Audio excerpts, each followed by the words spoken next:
Dad had his stroke on a Monday. My brother came back for the house on a Thursday. That 4-day gap told me everything I needed to know about Miles Dalton before he even stepped through the front door. Not because he was late. Because he was right on time for the wrong thing. The hospital still smelled like bleach and overheated coffee. Dad was in step-down recovery. Half his face slack. One arm weak. His words coming out in broken starts that made nurses lean in and strangers look away too fast. I had been sleeping in a plastic chair beside his bed. Then driving back to his place twice a day to shower. Feed the dog. Sort his medications. And answer the calls. He couldn't answer himself. Insurance. Neurology. Physical therapy. The mortgage servicer. Utility autopay. His church deacon. 2 neighbors. 1 panicked pharmacist. 3 cousins who wanted updates but not responsibility. That was my week. Miles' week. Apparently. Had been spent booking a flight and rehearsing outrage. He arrived at Dad's house with a leather duffel. Sunglasses pushed up in his hair. And the kind of expensive silence men wear when they've decided grief should make them look important. The dog barked once at him and then retreated to the laundry room. Animals know. I was at the kitchen counter dividing Dad's new meds into morning and evening trays when I heard the front door open without a knock. Not hello. Not how is he. Not do you need anything. Just footsteps. Heavy. Entitled. Familiar in the worst way.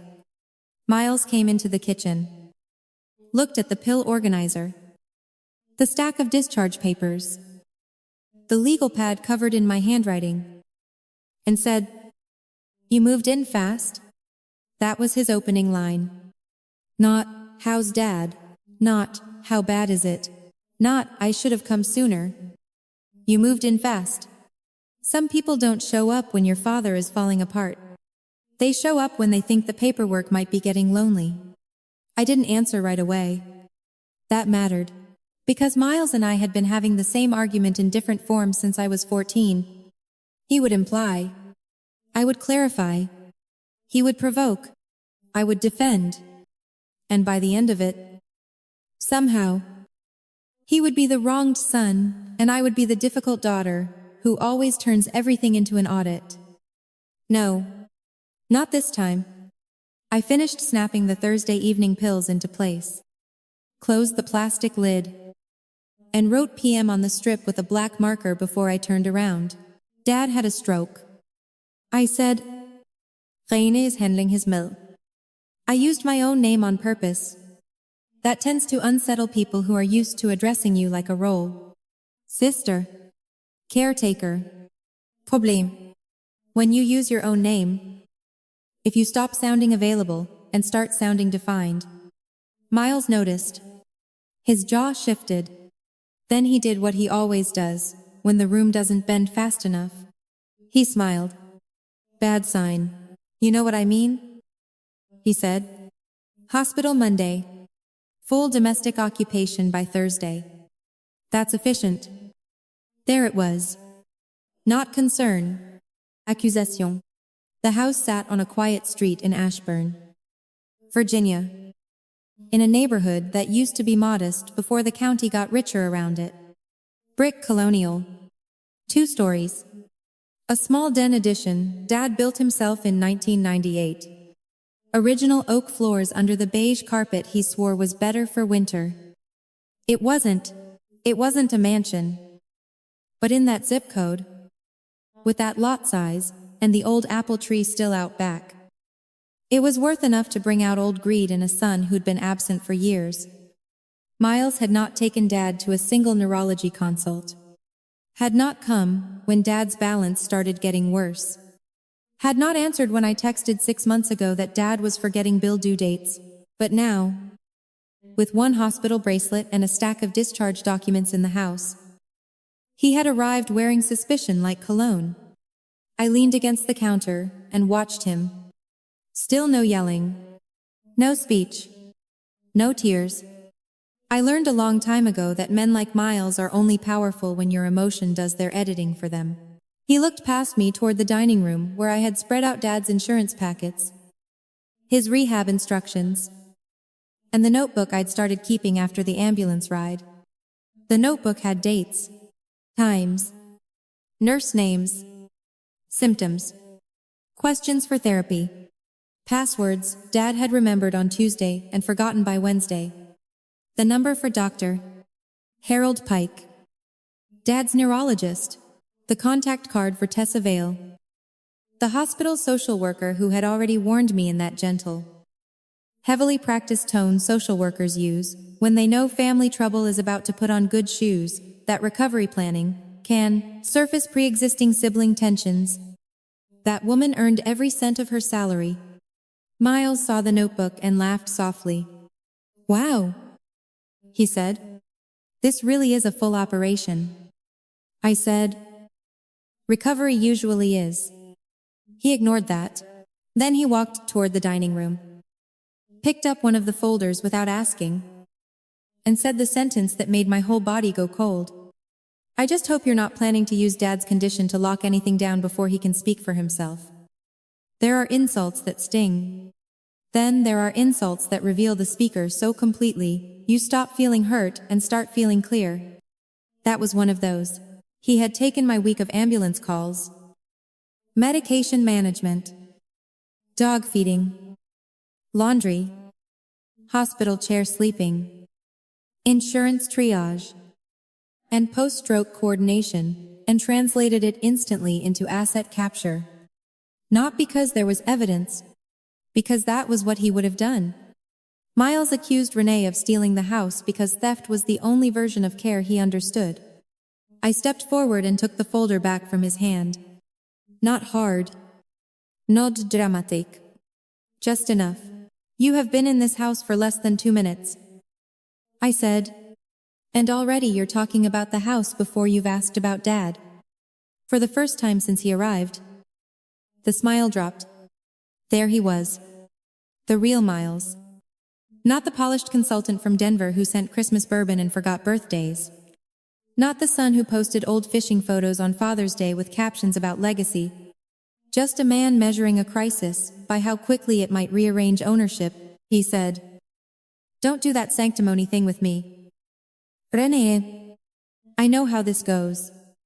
One sibling camps out, starts helping, and suddenly the paperwork starts drifting. The paperwork starts drifting." Interesting choice of words. Because I hadn't mentioned paperwork, he had, which meant he was already here for it. And just then, my phone buzzed on the counter. A text from Tessa Vale. "Hospital needs family decision-maker clarification before discharge planning meeting tomorrow. Call me when you can." I looked at the screen, then at Miles, then back at the screen. And for the first time since he walked in, I realized this wasn't going to be about defending myself at all. It was going to be about documents, authority, timing, who had shown up, who hadn't, and what Dad had already put in writing long before the stroke turned his speech into fragments. Miles must have seen something change in my face, because he narrowed his eyes and said, "What?" I put the phone face down on the counter. Then I said, very calmly, "Before Miles starts talking about what might drift, Miles should probably know what Dad signed last year. Dad's house had always made people underestimate me. That was part of the problem. From the outside, it looked like the kind of place where nothing important ever changed. Red brick, white shutters, a narrow front walk lined with boxwoods. Dad trimmed himself every May until the tremor in his left hand got bad enough that I started doing it for him, and he pretended not to notice. Inside, the furniture still sat where Mom had wanted it 15 years ago. The hallway runner curled slightly at one edge no matter how many times I fixed it. The den smelled like cedar blocks, old paper, and the faint medicinal trace of whatever ointment Dad rubbed into his knees after mowing. It looked stable. It wasn't. By the time of the stroke, I had been holding that house together in ways no one ever says out loud, because saying them out loud forces everyone to admit who vanished. Dad's memory had started slipping in uneven ways about 18 months earlier. Not dementia. Not according to Dr. Presence. Harold Pike. Cognitive fatigue layered with vascular risk and age-related decline. He called it, in the careful language doctors use when they know a family wants certainty and the body is not interested in providing any lake. Dad would remember the name of his first Little League coach, but forget whether he'd paid the gas bill. He'd leave checks unsigned, miss the refill date on his blood pressure medication, tell the same story twice in one dinner, and get angry if I noticed. Miles knew none of this in real terms. Miles knew the postcard version. Dad's fine. Dad's stubborn. Dad's getting older. That's all. That was the luxury of being the absent son. You get to keep your parent in whatever emotional resolution is most convenient for your conscience. I didn't have that luxury. I had the pharmacy receipts. The fall in the garage last winter, that Dad told people was nothing, and Tessa later called a pre-event warning sign. The neurologist's notes. The sticky note on the fridge where Dad had written bank password, and then crossed it out 3 times. The automatic payment failures. The contractor quote for the bathroom grab bars he said he didn't need yet, and then quietly let me schedule anyway. Miles got to love the idea of our father. Renee had to manage the version that could miss a dose, miss a step, and lose the house one unpaid notice at a time. I work in community health operations for Fairfax County. Not glamorous work. No one applauds it at dinner. But it teaches you 2 things fast. Systems fail, where pride meets paperwork. And the people who do the keeping are almost never the people who get thanked for the structure staying intact. That job made me useful to Dad long before it made me sympathetic to him. I knew how to talk to insurers without sounding intimidated. I knew how to push a discharge planner without making an enemy. I knew which forms actually mattered and which ones were theater. I knew how quickly temporary help becomes unpaid infrastructure when a family decides one daughter is simply better at this stuff. That sentence had followed me for years. Renee's better at this stuff. Translation. Let Renee do the hard part and call it natural. Miles used to say it with affection when he still bothered to visit twice a year. Then once a year. Then every other Christmas if Denver flights were reasonable and Tessa, his wife at the time. Not our social worker. A different.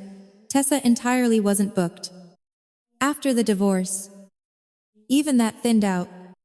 Dad defended him constantly. Miles is busy. Miles has a lot going on.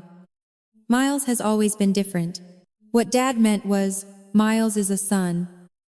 And sons are allowed to disappear without being rewritten as failures. Daughters don't get the same deal. When Mom died, the house itself became a kind of unspoken test. Not the real estate value, though that had climbed hard over the last decade. Something uglier and older than that. The house as proof. The house as memory.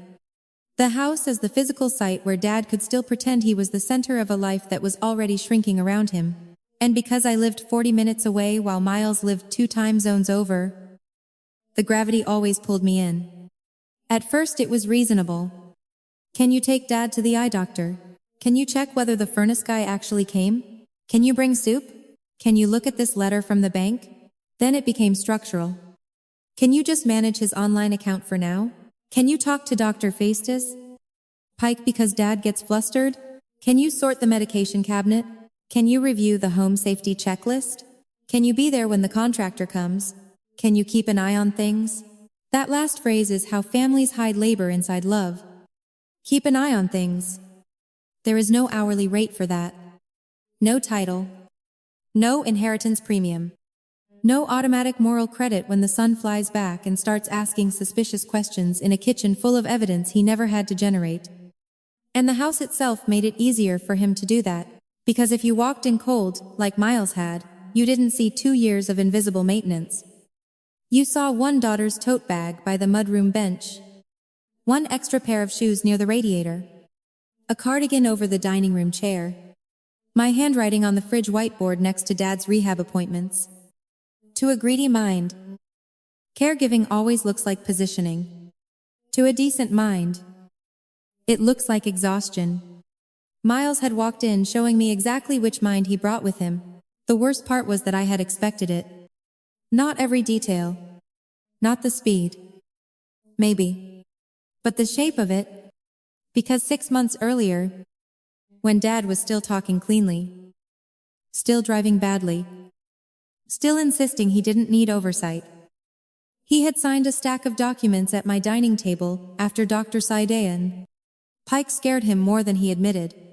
Advance medical directive. Durable power of attorney. HIPAA release. And one property-related instrument Dad said Miles would take the wrong way if he heard too soon. I hadn't wanted to be the keeper of that sentence. But there I was. So when Miles stood in that kitchen accusing Renee of drifting paperwork, I knew he was already too late. Not to the house. To the truth. Because the environment he thought he was walking into, a weak father, a soft target, a caregiving daughter he could rattle into defensiveness, was not the environment that actually existed. The real environment was this: a medically fragile father, a documented decline, a legally prepared daughter, and a son who had mistaken absence for innocence. Miles took one step closer to the counter and said, "What exactly did Dad sign?" That was the first smart question he had asked all day. And it was also the moment I knew this was no longer going to stay inside family accusation. It was about to move into documents. What exactly did Dad sign? Miles asked it like he was entitled to an inventory. Not concerned. Not confused. Not even properly angry yet. Just proprietary. I looked at him across Dad's kitchen. At the expensive watch. The airport clothes. The jaw already set for conflict. And I understood something that made me calmer. Not sadder. Miles had not come home for our father.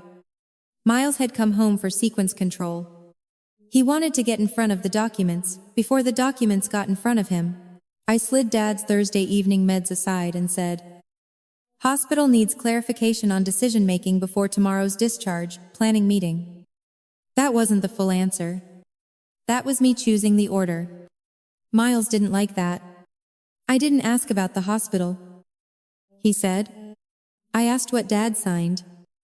There are moments when a family conflict stops being a misunderstanding and becomes a reveal. That was one of them. Because the correct next question from any decent son would have been, "How bad is discharge planning?" Or "What does Dad need?" Or even "What did the neurologist say?" Miles skipped every human question and went straight to authority. When your father can barely lift a spoon, and your brother's first serious concern is signature history. Grief is not what walked through the door. I opened the drawer by the fridge and took out the blue binder. I keep binders because chaos lies. Paper doesn't. This one had Dad's medication list. Hospital notes.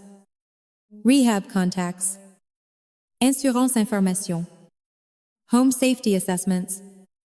And behind a tab labeled legal copies of the documents Dad signed at my dining table last October after Dr. Harold Pike told him, in careful physician language, that future decision impairment should be planned for while capacity remains clear. Miles saw the binder and made a face. "There it is," he said. "Jesus. René. You really did build a whole system around him." "No. Around the collapse. Because someone had to." I still didn't rise to it. He set the binder on the table, opened it, and turned it so he could see, without reaching across like the house was already his. Dad signed a durable medical power of attorney. I said, "A HIPAA release, an advance directive, and a financial power of attorney that activates under incapacity confirmation." Miles stared at the page, then at me, then back at the page. "Who's listed?" he asked. "You already know," I said. He laughed once. Short. Mean. Of course. There it was. The insult before the accusation. Not because he was shocked, Dad picked me. Because he needed to make Dad's decision sound suspicious. He tapped the page with one finger and said, You got him to sign this while he was declining? That sentence hit harder than the first one had. Not because it was clever, because it was filthily strategic. In one move, Miles had accused me of manipulation, Dad of incapacity, and the entire legal structure of bad faith, all without raising his voice, all while standing in a kitchen where I had spent 4 days cleaning urine from laundry, arguing with billing departments, and figuring out how to get a shower chair delivered before Dad came home. That is the kind of insult that makes bystanders miss the violence because there is no broken plate, I said. Dad signed it after an attorney reviewed it and after Dr. 5/6 Pike documented intact decisional capacity. Miles shrugged. Convenient. That word did it. Not because I was angry. I had been angry before. This was different.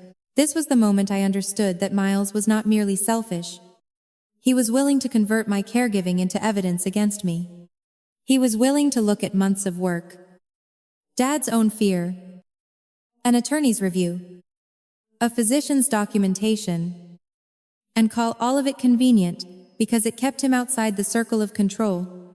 So I closed the binder. Not hard. Not dramatic. Just enough to end his access to the page. Then I said, Miles doesn't get to call Dad's fear convenient from baggage claim. His face changed. Finally. Because until then, he had still believed I would stay in the usual lane, factual, contained, useful, careful not to sound too cutting. He wasn't ready for me to use his absence as part of the record. And it was part of the record. He stepped closer. You think because you slept in a hospital chair for a couple nights, you own the narrative now? I did not move. No. I said, Renee thinks Dad needed help for 18 months, and Miles showed up when real estate entered the room. That landed. He knew it landed because he immediately did what weak people do when accuracy threatens them. He escalated into cruelty. Please, he said. You've been circling this house for years.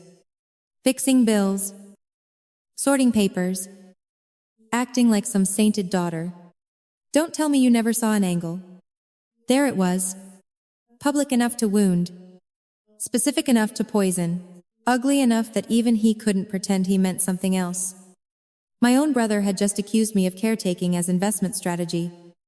Miles didn't insult Renee by saying she wasn't good enough. He insulted her by saying the only reason she cared was because the house was worth money. I looked at him for a long second. Then I said the coldest true thing I had said in years.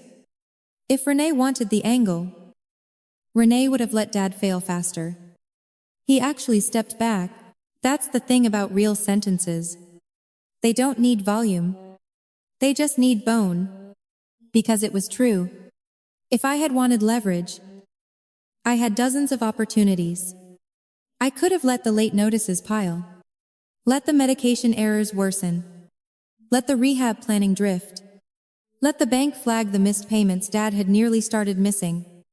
Let the roof estimate keep sitting unopened on the hall table where he'd left it. Let the house become fragile enough that any sun flying in could call it proof of incompetence and start taking over. I hadn't done any of that. I had preserved him. Preserved the house. Preserved the options. Preserved even Miles's chance to walk in now and still have a father with some say left in his own life. And Miles was using that preservation to accuse me. He said, Quieter now. I'm just making sure you haven't boxed me out. Ah. There it was. The actual fear, not Dad's suffering, not fairness, not grief. Position. So, I answered the real sentence. Not the fake one. Dad boxed Miles out of decision-making last year. I said, Renee just has the copies. That silence that followed felt different from the earlier ones. Heavier. Closer. Less about anger than calculation. Miles looked at the binder again. Then, at the house around him. The old wood table. Dad's coffee mug in the dish rack. The key hook by the garage door. The framed picture of us as kids at Virginia Beach. All crooked smiles and bad sunscreen. Still hanging next to the thermostat because Dad never redecorated anything once Mom died. And for the first time since he arrived, Miles seemed to realize this might not be a soft scramble. He could dominate by sounding like the sun. He said, "I want to see everything." No. That wasn't happening on his terms. I took my phone off the counter and unlocked it. Tessa Vale's message was still sitting there like a lit fuse. Need family decision-maker clarification before tomorrow. Hospital can't proceed on assumptions. I looked up at Miles. Then I said, "Miles can see what's relevant after Miles hears what Dad told Dr. Pike in front of a witness." Miles hated that sentence. I could see it land in stages. First irritation. Then suspicion. Then that particular male anger that shows up when a woman implies there was a conversation he should have been part of and wasn't. "What did Dad tell Dr. Pike?" he asked. I didn't answer immediately. That was deliberate, because timing is part of power. And Miles had spent his whole adult life confusing urgency with entitlement. He believed that if he pushed hard enough, fast enough, the room would reorganize around his need to know. It usually worked on people who were raised alongside him. It did not work on county administrators. It did not work on neurologists. And it was no longer going to work on Renee. I picked up my phone, called Tessa Vale back, and put the call on speaker. Miles stared at me like I had slapped him. Tessa answered on the second ring. "Miss Dalton, this is Renee." I said, "My brother Miles is here. You needed clarification on family decision-making before tomorrow's discharge meeting." There was a tiny pause on the line. Professional. Measured. That meant Tessa understood more than she needed to say out loud. "Yes," she said. "We need to confirm who holds current medical decision authority if your father cannot fully participate tomorrow." Miles jumped in immediately. "He can participate," he said. "I flew in because this should be a family decision." Notice that. Not how is he cognitively today. Not, what did the team observe. Just should. Family. Decision. Miles always argues from how a situation ought to feel. Not from what the chart says. This, to her credit, did not bend. "Our concern isn't emotional fairness," she said. "It's documented authority and the patient's present capacity." The first person to cut through Miles's family performance wasn't Renee. It was a hospital social worker with a calm voice and zero interest in sibling mythology. I stayed quiet. That mattered too. People think silence is passive. It isn't. Not when it forces other people to speak in their own logic without interruption. Tessa was doing exactly what I needed her to do, placing this conflict inside a framework Miles could not bully into sentiment. She continued. "Dr. Pike's note from October identified Miss Dalton as the person your father requested for primary coordination if his cognition or communication became impaired." Miles let out a short laugh. "Requested," he said. "Based on what? One office visit?" Tessa did not answer him. She answered the record. "Based on a documented conversation. Witnessed execution of planning documents. And the patient's stated preference at that time. There. Stated preference. Witnessed. Documented. Executed." Words. Miles couldn't smooth into suspicion without sounding exactly like what he was. "Still," he tried. "So nobody thought to involve me?" That's the line absent people always reach for. Not, "Why didn't I call more? Why didn't I notice? Why was I missing when this was happening?" No. They ask why the crisis failed to center them. Tessa said, "I can't speak to family communication outside the appointment. I can only speak to what your father requested and what was signed." Again. Perfect. I didn't thank her. Didn't soften it. Just said. "That answers the hospital question." "It does," Tessa said. "We'll review logistics tomorrow at 10. I ended the call. The kitchen got very quiet. Miles looked at me. Then at the dinner. Then around the room, like the house itself had betrayed him. He said, "You set this up?" No shouting. Just venom. I leaned one hand against the counter and let the accusation sit there between us. If I defended myself emotionally, he would get his old structure back. Renee gets flustered. Miles raises concerns. The truth becomes ambiance. No. So I said, "Dad set it up." Renee followed instructions. That one hit him harder than the speakerphone had. Because it reframed everything. Not me as opportunist. Dad as actor. And if Dad acted, then Miles had not merely been excluded. He had been judged. That was the piece he could not tolerate. He stepped closer to the table and tapped the closed binder. "I want copies." "Of what's relevant?" "Miles can have copies." I said. That phrasing mattered. Not everything. Not because he asked. Not because he was sun-shaped and suddenly local. Of what's relevant. He heard the limit in it and bristled instantly. "This is exactly what I'm talking about," he said. "Gatekeeping. Filtering. You've already decided I'm the outsider." "No." I thought. "You made yourself the outsider over years. I'm just the first one, refusing to pretend the door swung shut on its own." "But I didn't say that." I said something cleaner. Renee didn't decide that. Distance did. Missed calls did. Dad noticing who showed up did. There it was. Straight. Documentable, in spirit, if not in transcript. Miles's face hardened. He switched tactics then. Which did not surprise me. Men like him almost always do when facts stop bending. They go after motive. Then character. Then appearance. "You love this," he said. "You love being the competent one. The martyr one. Sitting in Dad's house with your binders and your systems so you can finally matter more than I do." That was the kind of sentence designed to provoke a lifetime. Not an afternoon. And it came close. Because buried inside it was an old family poison I had swallowed for years. That my usefulness was vanity. That my reliability was performance. That if I kept anything from collapsing, it was only because I wanted to be seen as noble. Miles couldn't accuse Renee of failing Dad. So, he accused Renee of enjoying the work that kept Dad alive. I took a breath. Just one. Then I pulled out Dad's rehab calendar. Placed it on top of the binder. And turned it toward him. Physical therapy consult. Speech evaluation. Home safety assessment. Medication review. Follow-up scan. Insurance authorization deadline. Transportation, note.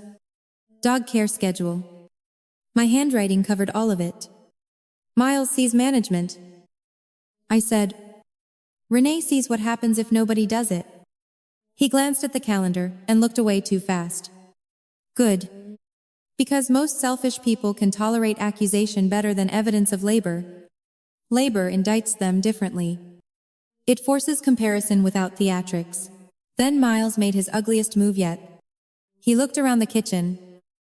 At my cardigan on the chair. At the overnight bag by the mudroom bench.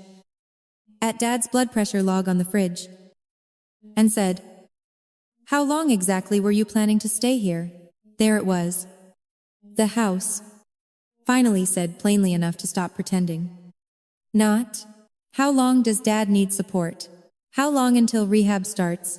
How long before home care is arranged? How long were you planning to stay here?" I almost admired how naked the greed had become. Almost. I said, "As long as Dad needs safe coverage." Miles folded his arms. "And after?" Still cold. Still no raised voice. Still trying to make the question sound like prudence rather than appetite. I looked at him. Then at the front window where the late afternoon light was starting to flatten across the street. Then back at him.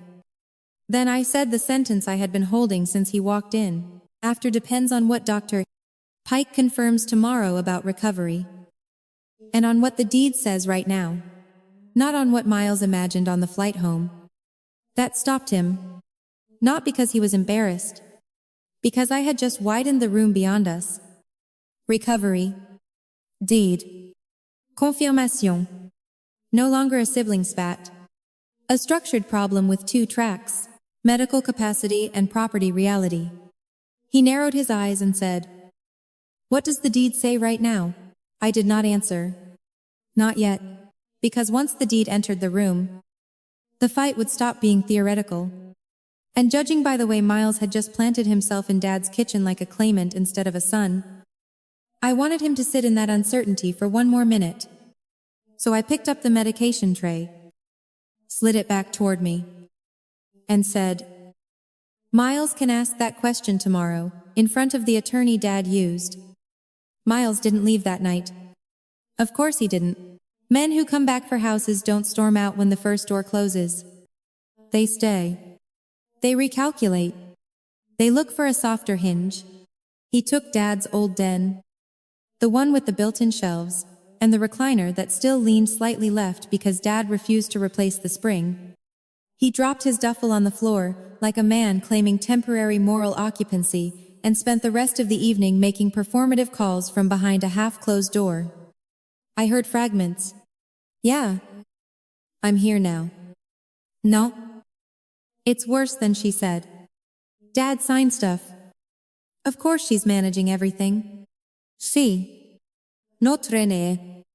Never Renee, when he needed me to sound tactical. That's another trick selfish people use. They strip your name first. Makes it easier to talk about you, like an obstacle instead of a person. I didn't confront him. Ifil desto. Updated the rehab bag. Set out tomorrow's clothes. Printed the latest med summary from the hospital portal.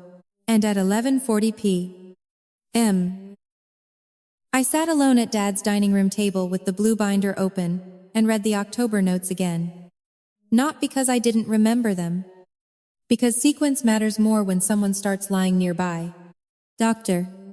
Harold Pike's office note was brief, clinical, and clean. Patient expresses wish that daughter Renee Dalton be primary point of coordination in event of future medical or functional decline. Patient states son Miles Dalton is good in a crisis if you hand him a task, but not the one who tracks details. Patient demonstrates understanding of legal planning documents reviewed today. There it was. Not poetry. Not sentiment. A father measured in decline, still knew exactly which child he trusted with sequence. Dad didn't choose Renee because she was nearby. He chose Renee because even before the stroke, he already knew which child treated responsibility like a duty, instead of an audience. That was the first hidden layer. Not the house. Not yet. The competence. People like Miles always assume women like me rise through emotional leverage, through guilt, through over-involvement, through some quiet domestic coup dressed up as duty. They never imagine the more offensive truth. Sometimes we are simply better at the work, better at intake forms, better at reading physician language, better at seeing risk before it becomes ambulance noise, better at noticing when a property tax notice gets buried under junk mail, better at mapping the difference between what Dad says he can still do and what Dad can still do. And because that kind of competence rarely announces itself with charisma, men like Miles dismiss it right up until they need it to stop their lives from becoming visibly messy. At 6:15 the next morning, I was already dressed when I found him in the kitchen, staring into Dad's coffee cabinet as if caregiving had personally offended him by starting before 8. He looked terrible. Travel-wrinkled shirt. Poor sleep. The brittle hostility of a man who expected to dominate the first round, and instead found himself sleeping in someone else's facts. He said, "You're up early." I poured hot water into Dad's thermos and said, "Stroke rehab doesn't wait for Denver time." That annoyed him. Good. He watched me line up the day. Dog food. Hospital bag. notebook, insurance folder, phone charger, sugar-free lozenges for Dad, because the speech therapist said dryness makes articulation worse. Then he said, "So this is what you do now?" Interesting phrasing. Not "how long have you been doing this?" Not "what does he need today?" Just that low, familiar contempt for competence that looks domestic from the outside.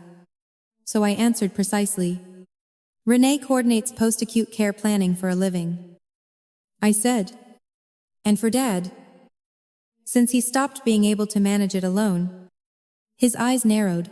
I had not mentioned my work much the night before. I rarely do in family conflict. Mostly because people like Miles hear logistics and think admin. Not systems intelligence. They hear coordination and picture color-coded calendars. Note risk control. But this time, I wanted the category clear. I am not a sentimental daughter improvising from panic. I am a professional who knows what collapse looks like when pride delays intervention. Miles leaned against the counter and folded his arms. "So that's why you think you know best?" "No. Not best. First. Useful distinction. Renee thinks documentation beats assumption." I said. He let out a soft laugh. Not amused. Defensive. "You always do that," he said. "You turn family into process." Wrong. I turn unmanaged decline into process. Because unmanaged decline is how old men lose houses. Myths, dignity, and decision-making in the same 6-month window, while everybody else is still calling it a rough patch. He didn't see that, or refused to. Instead, he looked around the kitchen again. This time slower. At the mail, sorted into labeled stacks. At the legal pad on the counter. At the sticky note by the thermostat with today's hospital meeting time. At Dad's checkbook, pulled open next to the utility statements because I'd found 2 near-missed payments after the ambulance ride. Then he said, "You've really embedded yourself." That line should have made me angry. Instead, it made something colder happen. Clarity. Because embedded is what you say about an opportunist, or a journalist in a war zone, or a parasite. Not a daughter who has been keeping your father functional while you sent holiday steaks and called it love. So I didn't defend myself. I widened the frame. Dad almost missed the homeowners' policy renewal in January. I said, the roof leak estimate sat unopened for 9 days in March. He double paid one utility and skipped another in April. Dr. Pike told him in October to plan while he could still choose clearly. Renee didn't embed. Renee got there before failure had witnesses. That changed his face. Only slightly. But enough. Because he had expected emotion. Expected me to sound injured. Expected me to try to prove I cared more. Instead, I gave him a failure timeline. That's the second thing hidden inside people like me. Not just competence. Pattern recognition. Miles thought Renee's power came from proximity.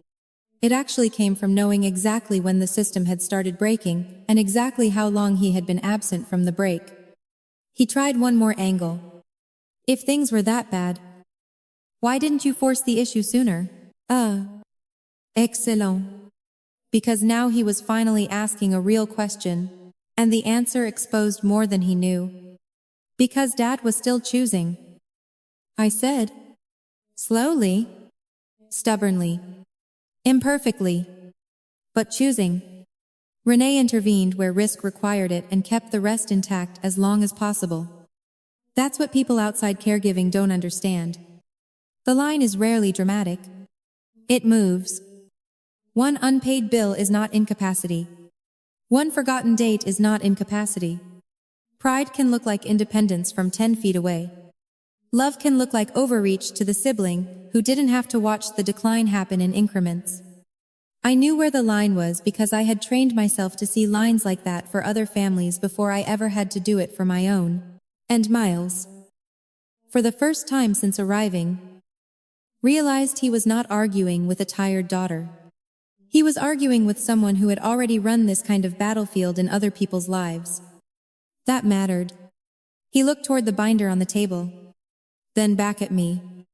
What did Dad do about the house? There it was again. Not hidden now. Not disguised. The house. But the question had changed shape. Les accusations. More caution.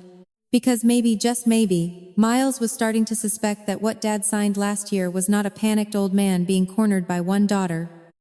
Maybe it was an informed man building a structure around the only child who understood both him and the systems closing in around him. I picked up Dad's thermos, slid the rehab folder into my bag, and said, "Miles will hear that in front of the attorney." Then I headed for the door. He didn't follow me immediately, which meant he was thinking, good. Because I knew something he didn't yet. The hospital meeting might clarify decision-making. The attorney meeting would clarify something much worse for him. Why Dad had stopped treating the house like a future inheritance issue, and started treating it like a present stability problem. The hospital meeting went badly for Miles. Not dramatically. Not loudly. Worse. Professionally. That kind of humiliation lasts longer. Tessa Vale met us in a small consultation room off the rehab wing, with a legal pad, a discharge checklist, and the expression of a woman who had seen every species of sibling crisis and no longer mistook volume for authority. Dr. Harold Pike, joined by video for the first 10 minutes. Dad was brought in afterward. Tired and frustrated. His speech still clipped. His right hand trembling when he reached for water. Miles tried to take the room immediately. He sat closest to the door, leaned forward, lowered his voice into what he probably thought sounded reasonable, and said, "Before anything is finalized, I want to be clear that decisions about Dad's care and house need to stay family-centered." That phrase again. Family-centered. Words like that are useful when you want to sound principled without naming structure. Hospital people hear them all the time. Usually right before someone tries to override a signed document with old birth order. Tessa didn't blink. "Care decisions will remain patient-centered," she said. "And where needed, document-guided." Miles came in trying to protect the family. Tessa came in protecting the patient. Only one of those frameworks survives contact with signed paperwork. I said nothing. I had learned by then that the less I rushed to fill space, the more clearly everyone else revealed their actual logic. Miles, unfortunately for himself, had more logic than sense. Once he realizes charm won't move the structure, he begins trying to sound procedurally concerned. He asked about skilled rehab versus home therapy. Asked whether Dad's communicative impairment might affect undue influence risk. Asked whether financial decision-making and housing decisions should be frozen until broader family review. Interesting phrase. Frozen. People who are not thinking about the house do not volunteer the concept of freezing housing decisions 12 minutes into a stroke planning meeting. Dr. Pike, to his credit, cut through it fast. Mr. Dalton designated Renee during a period of documented decisional clarity.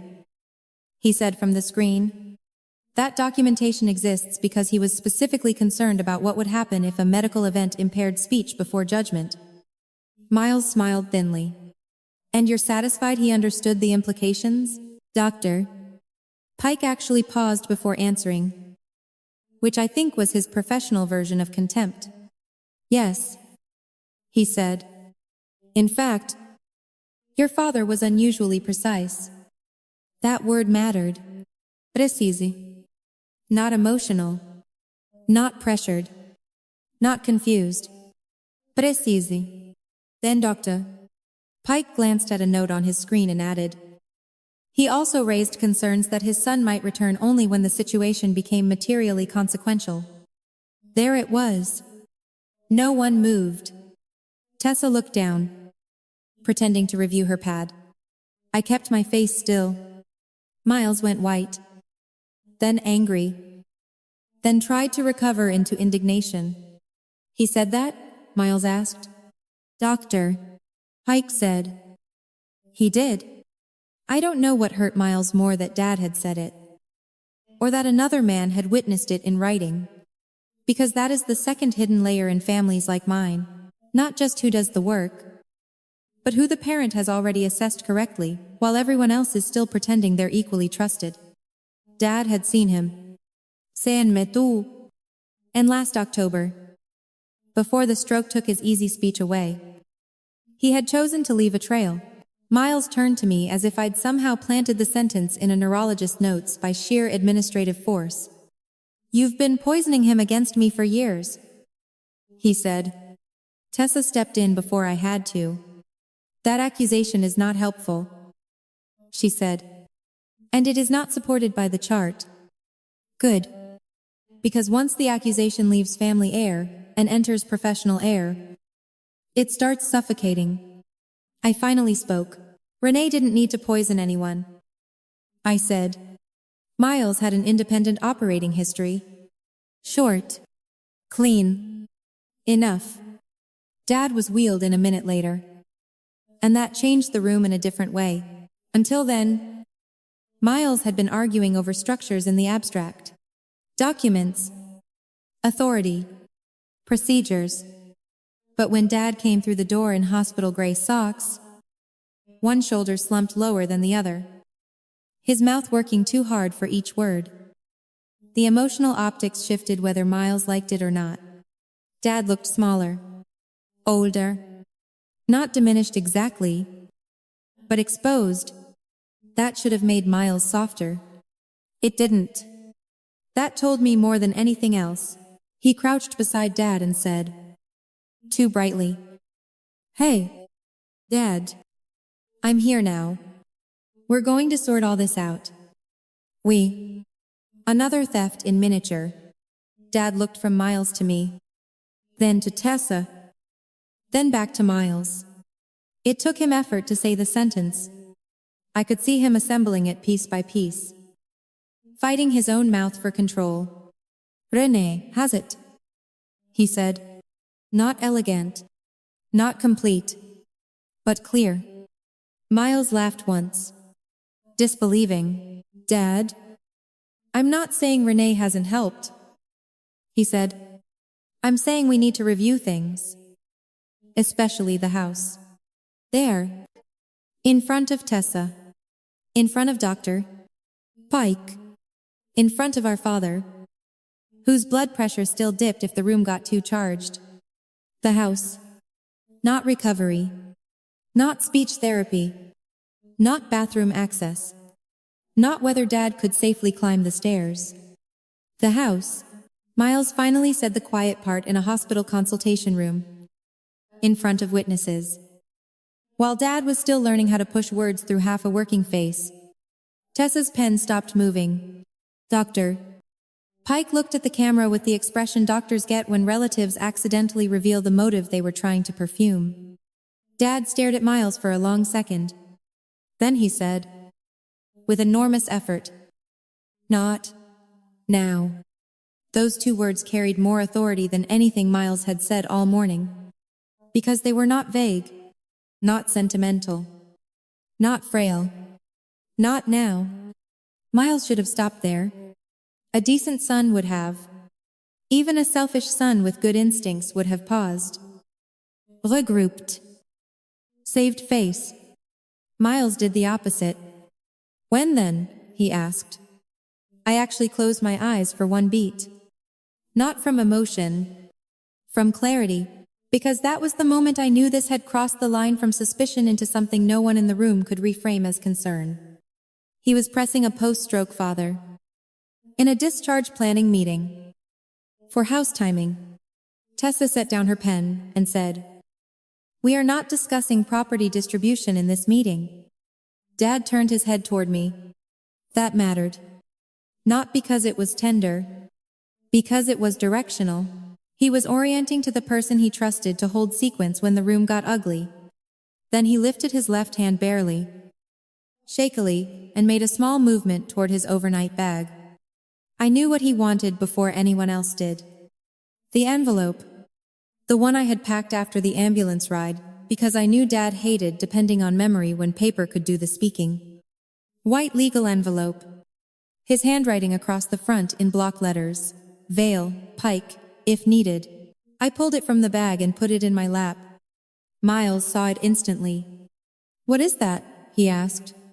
Dad took a breath that sounded like work.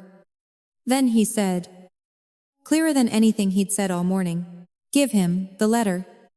The room changed the moment Dad said it. Give him the letter. Not because his voice was strong. It wasn't. Each word still cost him effort. But authority doesn't always arrive at full volume. Sometimes it arrives in fragments and still outranks every fluent lie in the room. Miles went very still. That mattered, because until then, he had been performing certainty. Concerned son. Rational challenger. The one asking hard questions, because nobody else was brave enough. But Dad had just done something brutal in its simplicity. He had confirmed that this conversation had been anticipated. Prepared for. Structured in advance. Not by me. By him.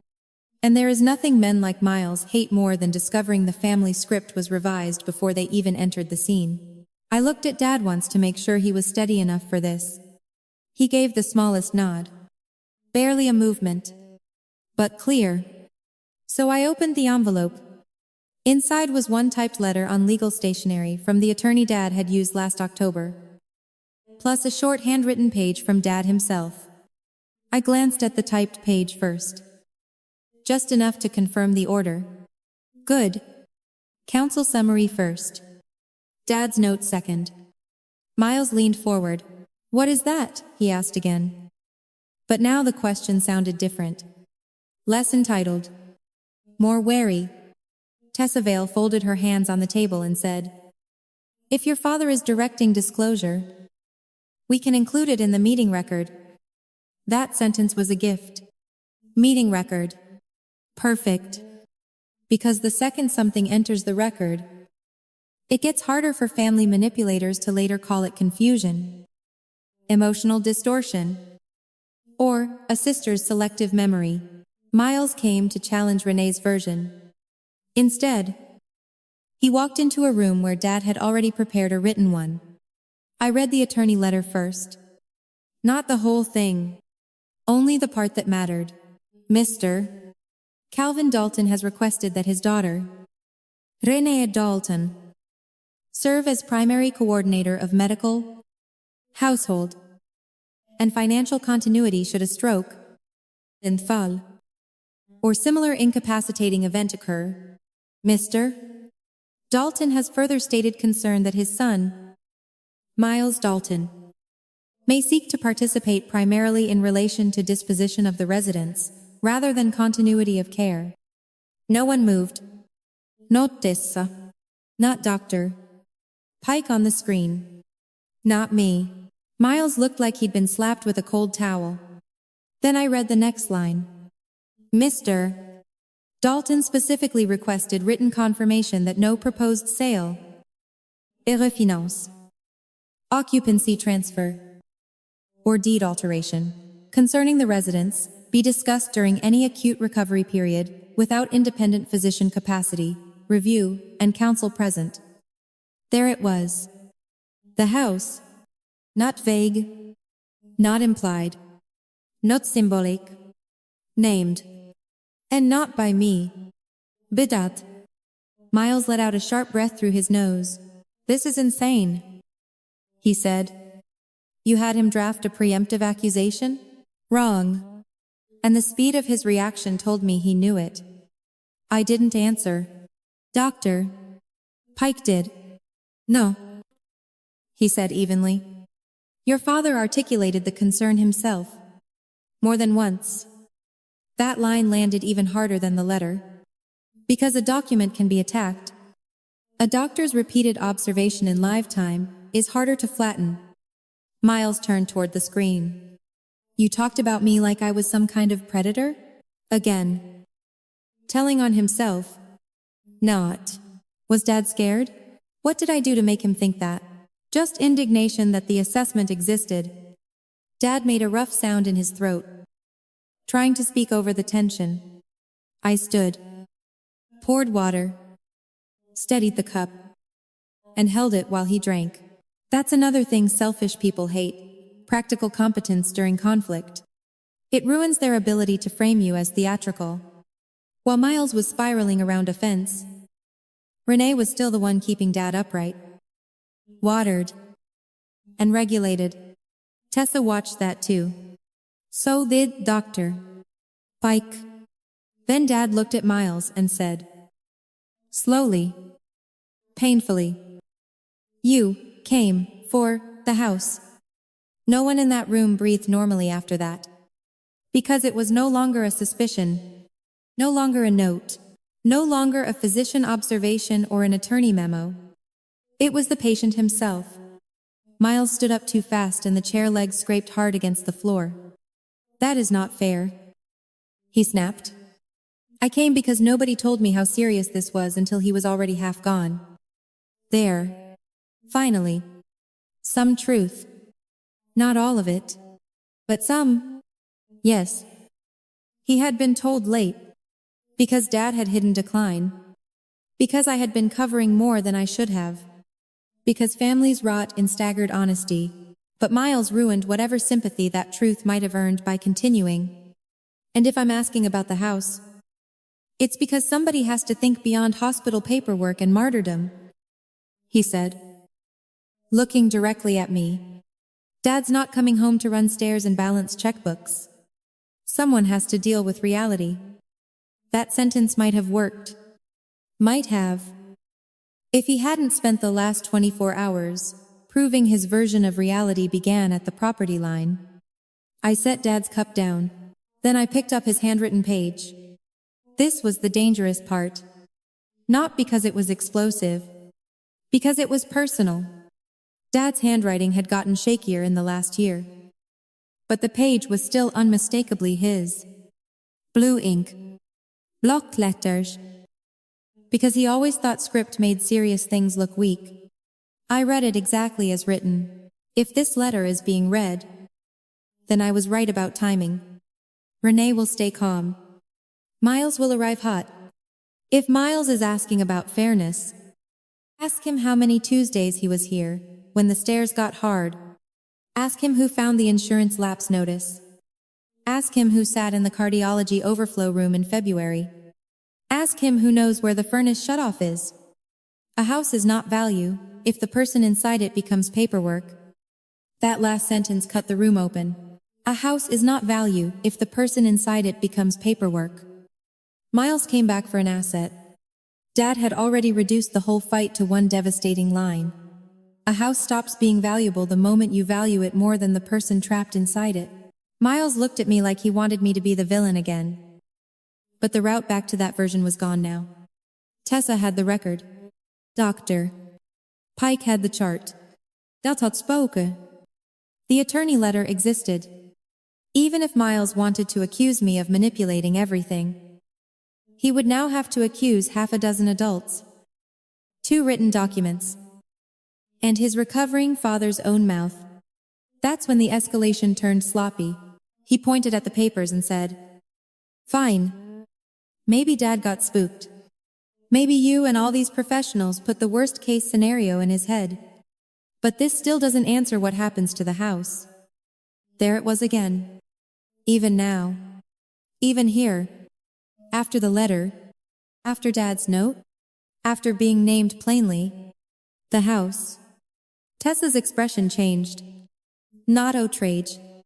Something colder. "Mr. Dalton," she said.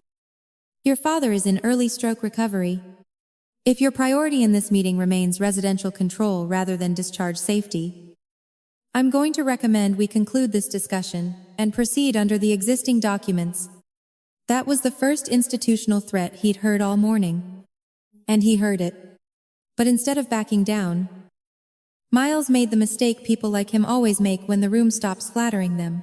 He raised his voice just enough to look unstable. "So that's it?" he said.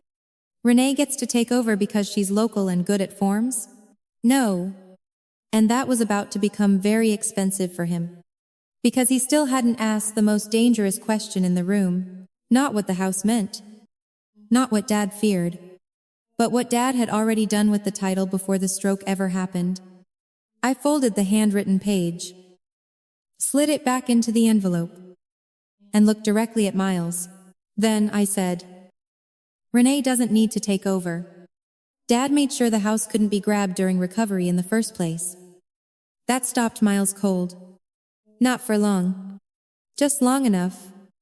Because men like my brother don't go still when they understand.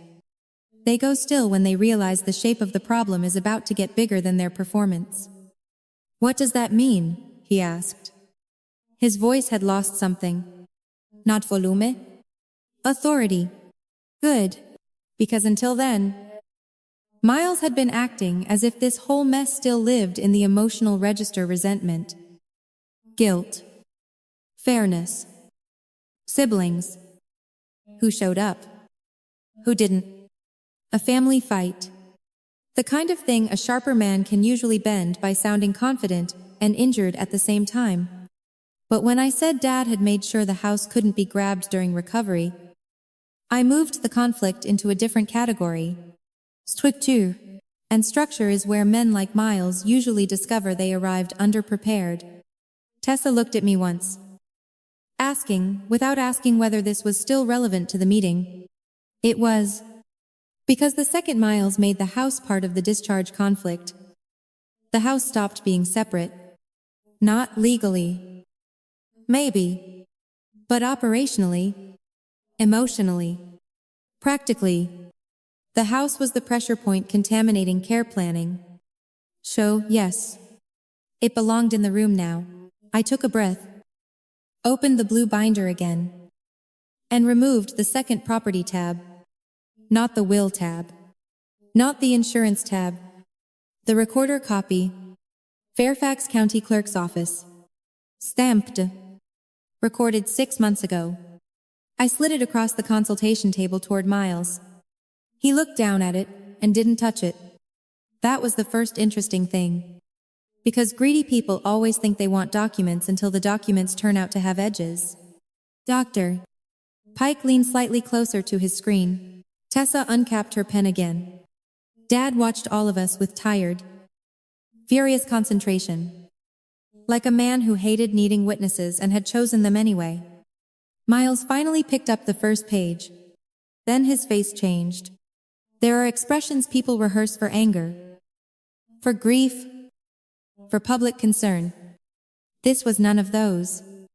This was the involuntary look of a man realizing the future he came to manage had already been professionally rearranged without him.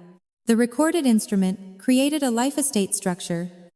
Dad still occupied the house, still controlled residence, still retained lifetime use. But the remainder interest had been transferred into a protective arrangement tied to caregiving continuity and post-recovery stabilization, not immediate sale. Not informal sibling negotiation. Not panic decisions made in the shadow of a hospital bed. And not under Miles's timing. Miles came back expecting a vulnerable house attached to a weak old man. What he found instead was a recorded structure Dad had put in place before the stroke, specifically to keep panic, greed, and timing from touching the deed. He looked up at me. "You let him do this?" Wrong question. Again. Not why did Dad do this? Not when was this recorded? Not who advised him? You let him. The language of a man who still believes women exist as gatekeepers to male decisions, never as the trusted party chosen to carry them out. I didn't rise to it. Dad instructed counsel. I said. The attorney drafted it. Dad executed it. It was recorded. Miles shook his head, like facts were being rude to him. "This is insane," he said. "This is exactly what I was talking about. You got him to restructure the house around you." "No. Not around me. Around risk. That distinction was everything. So I gave him the clean version." "No." I said, "Dad restructured the house around continuity of care and around preventing forced decisions during decline." Then I tapped the recorder stamp. And Dad did it while fully documented as competent. Tessa asked the next useful question. Does the document name a successor occupancy condition or sale trigger? That's why professionals matter. They don't get hypnotized by family outrage. They go directly to mechanism. Yes, I said. No sale or transfer discussion during an acute incapacity window. No herfinancy. No occupancy displacement. No unilateral listing. Any future disposition requires physician-confirmed capacity or posthumous administration under separate estate instructions. Miles stared at me like I had been secretly building a bunker under the house. In a way, I had. Not a physical one. A procedural one. That's the thing selfish people miss about women like me. They think our power arrives suddenly. In one dramatic reveal. It doesn't. It arrives in copies. In signatures. In calendar invites. In attorney appointments kept on rainy Tuesdays, while everyone else is still assuming there will always be more time. Doctor. Pike spoke from the screen. This is entirely consistent with the concerns your father expressed in October. He said. He wanted housing stability protected from exactly this kind of post-event pressure. Exactly this kind. Miles laughed once. But there was nothing confident left in it. So, I'm just supposed to accept that Dad conveniently decided I couldn't be trusted with the one major asset? There. Asset. He said it himself. Not home. Not Dad's place. Not where we grew up. Asset? Even Dad reacted to that. I saw it in his face, a flash of wounded clarity, so sharp, it almost looked young. Because nothing exposes a son faster than reducing the family house to asset language in front of the father who still lives in it. Miles spent the whole conflict pretending he cared about fairness. One word exposed him. Asset. Dad made a low, the furious sound in his throat and fought for the sentence. Not trust. He said. Timing. That landed harder than anything else, because it was smarter than Miles deserved and truer than he wanted. Not trust. Timing. Dad wasn't saying Miles had never been loved. He was saying Miles arrived at moments of consequence with the wrong instincts. Too late for the maintenance. Too early for the inheritance. Right on time for the pressure. And Dad had seen that pattern clearly enough to build around it. Miles looked between us, me. Dead. Tessa. Doctor. Pike and I could practically hear the social math failing in his head. No villain he could isolate.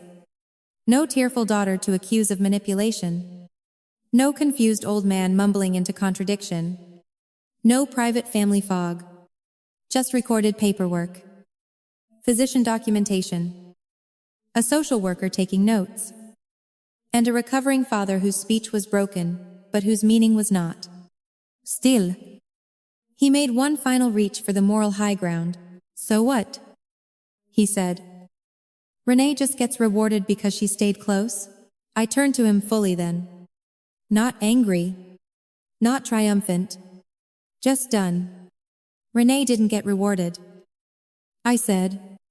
Renee got assigned. That quieted even him.